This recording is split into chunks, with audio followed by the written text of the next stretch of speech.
Guys, we gotta get... Guys?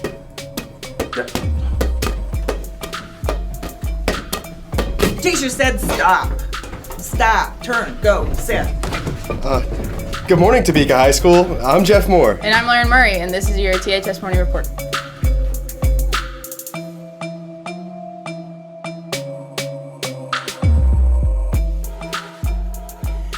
Good morning, Topeka High. I am so glad to be with you once again, and especially glad we're about to have spring break. Mm-hmm. You think you're the only ones that look forward to that, aren't you? So do we. Yeah. We love you, but we're glad to have a break. We do hope you have a great spring break. And as you go into spring break, I just wanted to share a few things. And one is flu season's out there, and we've all heard about the coronavirus, etc. We don't want to panic anybody, but we do want to remind you it's important this time of year when you think winter's gone, because it's still just kind of hanging in there. Wash your hands really well. Spend 20 seconds. Be careful about how you cough and what you do, and use your elbow instead of your hands, all those kinds of things. And let's hope that we can get into this late spring and summer healthy so that we can keep you successful here at Topeka High. I also wanted to talk a little bit today about pep buses and state next week. It's kind of an odd one to have our state championships with spring breaks. We're glad that everybody's been signing up. We are going to offer pep buses, so please pay attention to all the information that's coming out, both through the email. I know they're emailing your student accounts, but they are also sending stuff through ParentLink to your families. If you need help, email, and we will do our best to keep up with it, but we need to know what's going on before you leave us today. We will have the buses out here. You will need to have your money in hand when you get on, so we know you can pay to get in, but we want to go support both teams, have a great shot of being there. So come out and support the girls tonight, the boys tomorrow. Let's get them to the state tournament, because it is always a great day to be a Trojan. Yes, it is.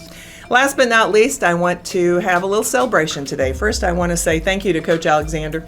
He is our outgoing football coach, retiring. We're tickled for him. I'm very proud of what he's done with our program here at Topeka High and the success he is leaving. I also want to be the first, at least in official capacity, to welcome our new head coach. The new head coach of Topeka High School football is Carlos Kelly, and he is here in the building. He's one of our JEG teachers. So congratulations, Coach Kelly. Welcome aboard. Hope you know what you got yourself into, but I know we will continue to be successful. Have a great day. You too. Thank you, ma'am. Welcome. Welcome back to OK Boomer. All right, Mr. Singer. Do you know what the phrase no cap means? No cat? No cap. No cap. No cap? No cap. That's like a cap and trade thing. Like, that's a political phrase, right? I think it means like no tripping, right? Is that right? Like no cat? No cap. Cap. No cap. Oh, no cap. Well, I mean, does it mean no hat? Or does it mean like no end? Or does it mean like Yeah. Like, no cap, like no... Oh, wait a minute. Can't say what I really want to say on camera. No. Do you want to try to answer it? No. All right, thank you. Okay, Boomer. The Lady Trojans will be in sub-state finals competition tonight against Hutchinson at 6 p.m. in the Dungeon. We hope all y'all can come out and support our awesome ladies team, and remember, the theme tonight is USA. And due to a generous donation, the first 40 students with all passing grades who come to the athletic office over lunch can sign up for free admission to tonight's game. And the guys be like, asking all them questions. Asking all them questions. Why you asking all them questions? Making statements. Who? Asking all them questions. Asking all them questions. Why you? What's the weirdest thing that's ever happened in the classroom? When I was still teaching at Highland Park, a kid asked me if I had a bottle of alcohol on my desk. And I told him no, and he punched the door off my wall. And that's why you're at T-High now. Okay. What's the weirdest thing that's happened in the classroom? In a classroom that I've had? Yeah, any. Some kid jumped on the table and started doing the Macarena. Oh, okay. What's the weirdest thing that's ever happened in a classroom?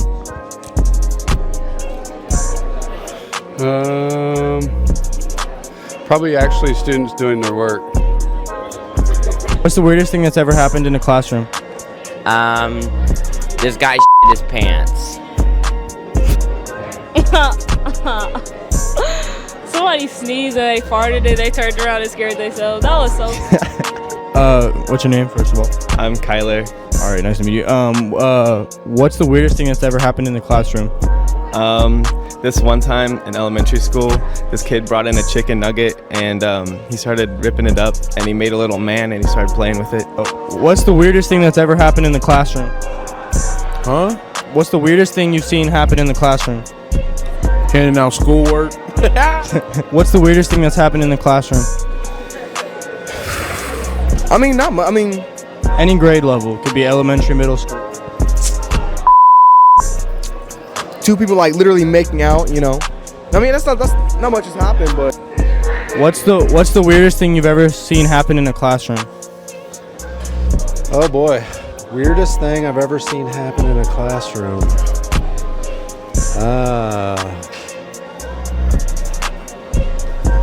I think students leaving the classroom through the window. Yeah.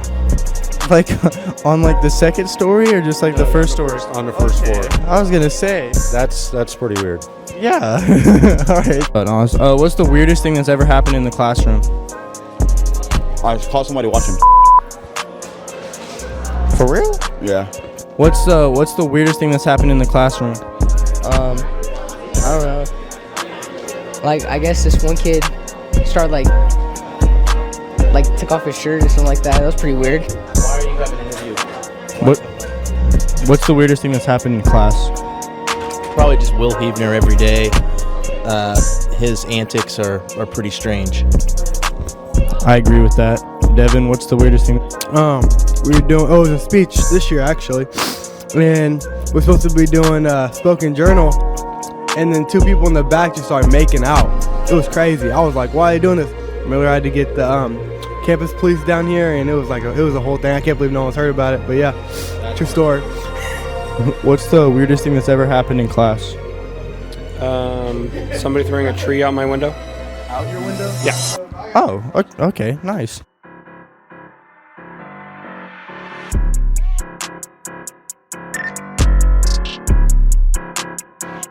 Congratulations to the newspaper staff who swept the KSPA Regional Journalism Contest on February 21st. The Morning Report's own Nathan Swafford took... Thanks, Jeff. Yep. Really appreciate Way it. to go, Nathan. Yeah. Took first place in sports writing, and Cecilia Fries took first place in feature writing. Cameron Meskey took second in feature writing, and Ricardo Montalvo received an honorable mention in editorial writing. All of them have qualified to compete in the State Journalism Contest on May 2nd. Welcome back to What You're Eating. Today you'll be having Dick's cheddar mac and cheese with cornbread, a saucy pizza, spicy chicken sandwich with fries, stuffed crust cheese and veggie pizza, or black bean salsa with tortilla chips. And that's what you're eating. The Sunflower State Games are looking for ambassadors to assist in educating the public about the Olympic-style sports festival. The Ambassador Program provides students with valuable experience in marketing, communications, and public relations. Please contact Mr. Singer in 107F if you are interested. I think over the weekend, they were hanging out in their car.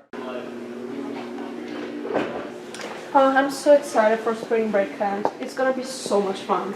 Are you coming, Ray? Oh yeah, you are coming, definitely. Dude, it's gonna be so much fun. Okay, well, let me know then. Sorry. Yep. No, you can't come. Don't you remember what happened last year? Remember when... Oh snap! Oh, yellow. A sip and scan open yellow mill on phone scan icon and enjoy. Hey, but hey.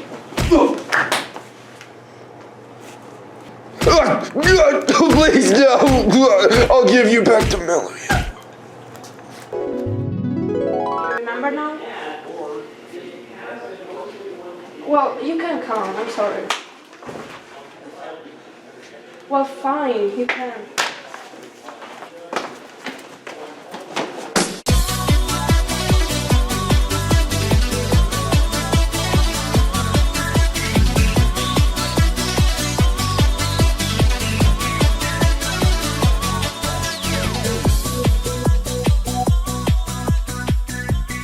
Today is the first Friday Art Walk for March. Artwork from this semester will be on display in the art gallery on 3rd floor for you to view from 5 to 7 p.m. Guys, do you have spaghetti ice cream here? Ew. It's so good. No. I miss it. Yeah, you can go. No. Okay. Student work will also be on display at Matroshka Tattoo and Gallery in Noto from 5 to 8.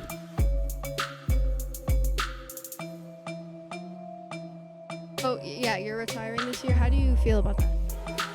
Well, I'm happy because I get to be a grandfather. I get to spend time with my grandkids and my kids all at the same time. All right, and what do you think your legacy here is at Topeka High? That I've given everything that I've had, untied, retracted. I've given all of me to make all kids better. What's your name? Victor Hercules. All right, so as you may or may not know, Mr. Johnson is retiring this year. How does that make you feel? Terrible. What would you say is Mr. Johnson's legacy at this school? To tell everyone to take their hats off. So Mr. Johnson is retiring after this year. How does that make you feel? I'm very sad. Mr. Johnson was my Division III partner. He trained me, made me ready for the job, so I'm pretty sad that he's leaving. What would you say his legacy here at Topeka High is? That's a tough one. He's done a lot of amazing things. It's hard to choose. I would say probably all of those students that he's helped become really amazing Topekans and Kansans would be a good legacy. Okay, thank you. All right. Well, as you may or may not know, Mr. Johnson is retiring after this year. Yeah. How does that make you feel? Kind of disappointed. He's really funny. What would you say his legacy here at Topeka High is? Telling people to take their hood off. So as you may or may not know, Mr. Johnson is retiring this year. How does that make you feel?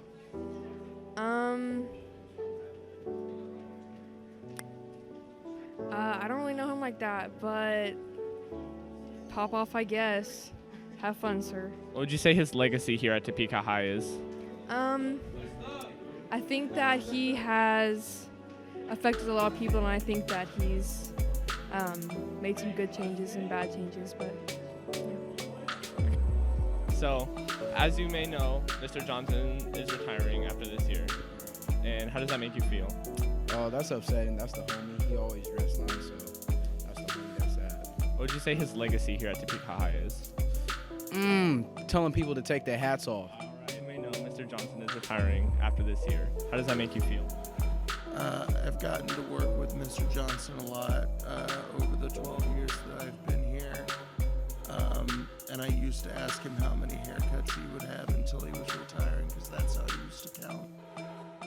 So it's been fun getting to work with Rodney. He is very much someone who puts the needs of students in the building before himself. So even if he and I have butted heads from time to time, our working relationship has been wholly positive, and it'll be sad to watch him trade his Trojan black and gold for the horrendous New Orleans Saints black and gold. That's very wholesome. What would you say his legacy here at Topeka High has been? Probably walking around with a bullhorn, yelling, "Sir, sir, take your hat off, please." That's my impression gets. But I think you see Mr. Johnson everywhere, and I think when he retires, presumably to spend more time with his children and his grandbabies, that it'll be hard not seeing him in and around all kinds of Topeka events.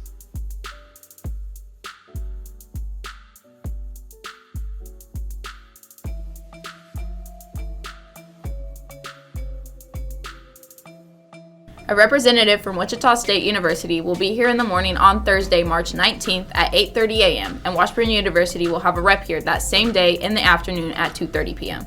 If you'd like to receive a pass to attend, sign up on the Tiny Sheet. You can find that link on the banner in the sophomore, junior, and senior Google Classrooms. We'll leave you this morning with Nathan Swaffer's final second congressional interview. Today, we hear from Topeka Mayor Michelle De La Isla. And that's all we have for you today, Topeka High. And remember, it's a great day to be a Trojan. Yes, sir. Oh my gosh. Oh no, Jeff Mommy, is you just dead. killed somebody. Yeah, Jeff is dead. Should I do CPR? Michelle de la Isla is the current mayor of Topeka. She served as a city council member from 2013 to 2018 and deputy mayor from 2016 to 2018. After winning the mayoral election in 2018, de la Isla became Topeka's first Latina mayor and only the second female to serve in the position. Two of her daughters, Christina and Lorraine, currently attend Topeka High School. She will face the winner of Congressman Steve Watkins and Treasurer Jake LaTurner in the November general elections. Michelle de la Isla was born in Puerto Rico. In high school, she participated in Taekwondo and was the editor of the school newspaper. Something she remembers about Puerto Rico politics that is staunchly different from traditional U.S. politics is the competitive and flamboyant nature of the campaign trail. See, in Puerto Rico, politics is a sport. Everybody takes that day off, and campaigning in Puerto Rico is very different than here in the States. In Puerto Rico, there's this huge car with a whole bunch of speakers, and the caravans go through your house, and everybody's singing and dancing. So I think that in Puerto Rico, we're taught to be political animals. Although de la Isla was exposed to politics early in Puerto Rico, she didn't see herself involved in politics until she moved to Topeka. But I don't think I ever saw myself involved in politics as an individual until I came to Topeka and started working on downtown revitalization and started bringing young people like yourself up to the podium so that they could testify about what they wanted to see happen downtown. And that's when I finally was like, oh, this is cool. After her work with the downtown revitalization, leaders across Topeka encouraged her to run for city council. However, it was around the kitchen table that her daughters inspired her to run for both city council in 2013 and mayor in 2018. Lorraine looked at me and she said, Mom, if we do that and you win, you're showing me that I could do anything. And Christina just looked at me and she said, Mom, who else cares as much as you do for the city? You need to run for mayor. And it was just like, oh God. And she was right. I love this city. Absolutely love this city and everything that we're doing. So yeah, my kids always have a way of saying the right thing to get me to do things.